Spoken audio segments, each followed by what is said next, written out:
कार्यक्रम सत्य घटनाओं से प्रेरित है। जिनके साथ ये घटनाएं घटी उसकी वास्तविकता उन्हीं तक सीमित है।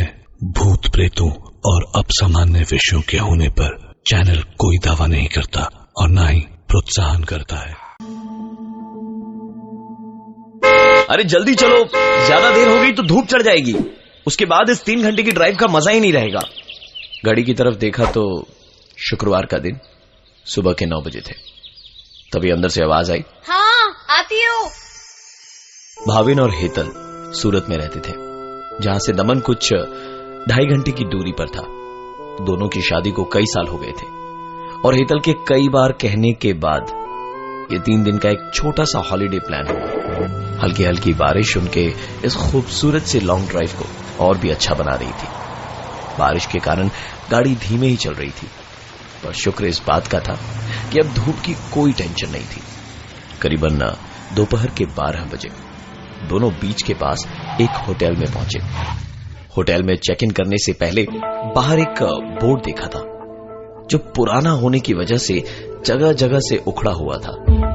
उधर लिखा था, दोपहर के समय बीच पर ना जाएं। हेतल को समंदर का किनारा बहुत पसंद था, इसलिए वो जब मौका मिलता भाविन से दमन ले चलने की ही रिक्वेस्ट करती।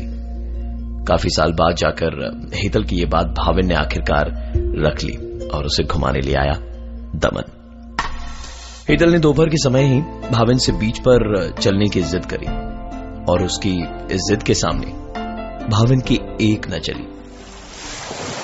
बीच पर पहुंचे तो ऐसा बीच देखकर खुश हो या हैरान, दोनों को समझ नहीं आ रहा था।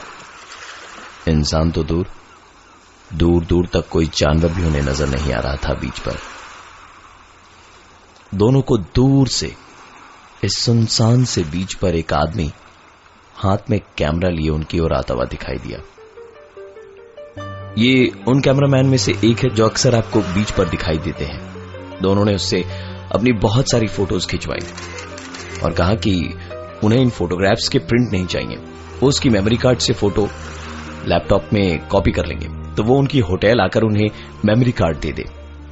फोटोग्राफर को अपने होटल का नाम बताकर दोनों बीच पर कुछ समय बिताकर होटल चले गए, जिधर रिसेप्शन का स्टाफ हेतल को बड़ी गंदी नजरों से देख रहा था, जिसे लेकर एक बहस छिड़ी और भाविन और हेतल ने वो होटल छोड़ दिया।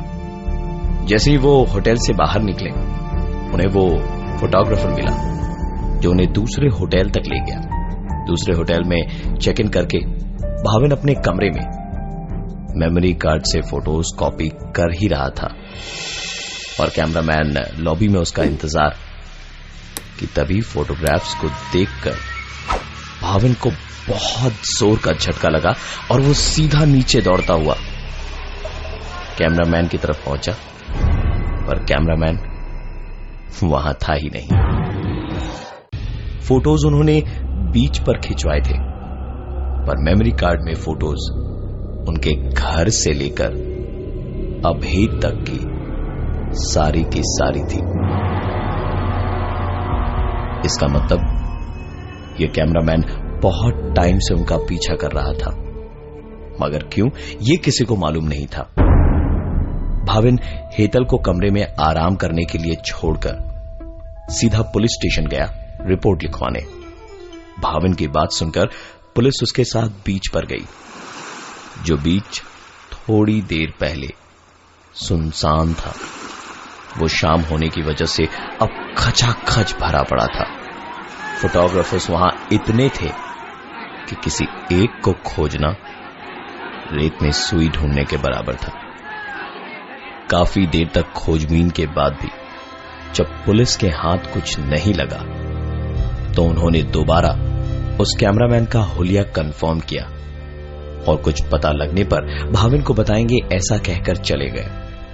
भाविन जब होटल पहुंचा तो रिसेप्शन पर स्टाफ ने कहा, सर कोई आपसे मिलने आया था पर आप रूम में नहीं थे, इसलिए ये मेमोरी कार्ड मैंने रख ली, ये उसे नहीं दी है। इस वक्त उसके दिमाग में सिर्फ एक ही सवाल उठ रहा था कि अब इस मेमोरी कार्ड में क्या होगा। मेमोरी कार्ड लैपटॉप में लगाने से जो तस्वीरें दिखी वो देख उसे यकीन नहीं हो रहा था कि वो क्या देख रहा है। ये सारी तस्वीरें थी भाविन की होटल से निकलकर पुलिस स्टेशन तक जाने की, वहां से बीच तक जाने की, फिर वहां से होटल आने की और रिसेप्शन पर होटल के स्टाफ से मेमोरी कार्ड लेने की।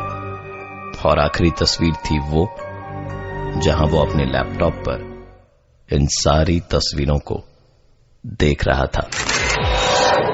यह फोटोग्राफर भाविन और हेतल को दोपहर के टाइम बीच पर मिला था, इसलिए इसे ढूंढने के लिए वो दोबारा उसी वक्त उसी जगह पहुंचे। ये बीच ठीक कल की तरह बिल्कुल सुनसान था। थोड़ी देर इंतजार करने के बाद भाविन को वही फोटोग्राफर दूर से उनकी तरफ दौड़ता हुआ आता नजर आया। उसने पास आकर बोला, अरे सर, आप बिना बोले होटल छोड़कर कहां चले गए थे? ये लीजिए आपकी सारी फोटोग्राफ्स इस मेमोरी कार्ड में है। आप कौन से होटल में बता दीजिए, मैं वहां आकर शाम को ले जाऊंगा। भाविन ने उसकी एक बात नहीं सुनी और सीधे पुलिस को फोन लगा दिया। वो भाग न पाए इसलिए भाविन उसे छोड़ ही नहीं रहा था और उसे जकड़ के रखा था।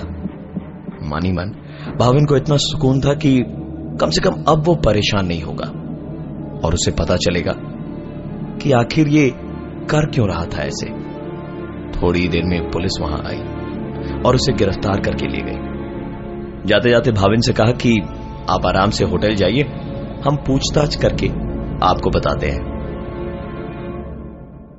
भाविन जैसे ही होटल पहुंचा, रिसेप्शन पर एक मेमोरी कार्ड उसका इंतजार कर रहा था। कैमरामैन को तो पुलिस ने पकड़ लिया, फिर ये मेमोरी कार्ड कौन दे गया होगा? कई सारे सवाल उमड़ रहे थे इस वक्त भाविन के दिमाग में। उसने तुरंत वो मेमोरी कार्ड लिया और दौड़ते हुए अपने कमरे में जाकर लैपटॉप में मेमोरी कार्ड लगाया तो एसी की ठंड में भी भाविन को घुटन होने लगी। मेमोरी कार्ड में 2 फोल्डर थे, एक टुडे और एक एक्स्ट्रा के नाम से। टुडे में वो तस्वीरें थी जहां भाविन होटल से निकलकर बीच तक गया, फोटोग्राफर को पकड़ा, पुलिस उसे पकड़कर ले गई और वो फोटोग्राफर लॉकअप में था। इसका मतलब साफ था कि फोटोग्राफ्स इस फोटोग्राफर ने तो नहीं खींची थी। इस मेमोरी कार्ड के जब एक्स्ट्रा फोल्डर को भाविन ने खोला तो उसमें जो तस्वीरें थी उनमें भाविन और हेतल झगड़ रहे थे। एक तस्वीर में हेतल का बदन नीला पड़ गया था और वो जमीन पर पड़ी थी, और एक आखिरी तस्वीर में भाविन अकेले गाड़ी ड्राइव करके कहीं जा रहा था। भाविन इन तस्वीरों के बारे में सोच ही रहा था कि हेतल ने उसके सामने वो तस्वीरें उसके हाथ में रखी जिनमें वो अपनी गर्लफ्रेंड के साथ में था। भाविन का सच उसके सामने था और अब उसने बोलना शुरू किया। अच्छा हुआ तुम्हें पता चल गया, क्योंकि यहां मैं वैसे भी इसलिए ही तुम्हें लाया था कि तुम्हें यह सब बता सकूं। मैं अब और तुम्हारे साथ नहीं रह सकता और मुझे तुमसे डिवोर्स चाहिए। भाविन के मुंह से सच्चाई सुन हेतल टूट पड़ी और रोते रोते भाविन की आंखों के सामने ही बाथरूम में चली गई। भाविन दरवाजा खटखटाते खटखटाते परेशान हो गया, पर हेतल ने दरवाजा नहीं खोला और अंदर से बस रोने रोने और रोने की आवाजें आ रही थी। तंग आकर भाविन चिल्लाया, मरो यहीं पे, जा रहा हूं मैं, देखता हूं कैसे आओगी शहर अकेले। कमरे का दरवाजा जोर से बंद करते हुए भाविन अपना सामान लेकर अकेले ही निकल पड़ा। आधे रास्ते जाने के बाद उसे ध्यान आया कि एक तस्वीर तो ऐसी भी थी जहां वो इसी तरह अकेले गाड़ी चलाते हुए लौट रहा था। तस्वीरों के बारे में सोचते सोचते वो कब घर के पास पहुंचा उसे पता ही नहीं चला। घर के सामने बहुत भीड़ लगी थी और भीड़ में न सिर्फ पड़ोसी थे बल्कि पुलिस भी थी। भाविन भागता दौड़ता घर के अंदर घुसा तो पता चला कि उसकी बीवी ने सुसाइड कर लिया है। लाश घर के बाथरूम में मिली। बीवी की सुसाइड की खबर भाविन के लिए एक बहुत बड़ा झटका था, लेकिन एक सवाल जो उसे मन ही मन खाए जा रहा था वो ये कि उसकी बीवी उससे पहले यहां कैसे पहुंची। भाविन शॉक की वजह से चुप था और कुछ बोल नहीं पा रहा था। पुलिस ने हेतल का सुसाइड नोट पढ़ना शुरू किया, जिसमें उसने लिखा था, मुझे मेरे पति के अफेयर के बारे में पता है। वो मुझे दमन इसलिए ही ले जा रहे हैं ताकि वहां होने वाले हंगामे का किसी को पता न चले और वो मुझे डिवोर्स के लिए मना सके। मैं उन्हें डिवोर्स नहीं दे सकती, इसलिए अपनी जिंदगी खत्म कर रही हूं। वो भी खुश और मैं भी। सुसाइड नोट की आखिरी लाइन थी, भाविन, अब मैं सिर्फ तस्वीरों में ही तुम्हें दिखाई दूंगी। पोस्टमार्टम रिपोर्ट में पता चला कि हेतल की मौत शुक्रवार के दिन सुबह 8 बजे हुई थी। अगर ये सच है तो फिर शुक्रवार के ही दिन सुबह 9 बजे भाविन के साथ निकलकर 2 दिन उसके साथ कौन था?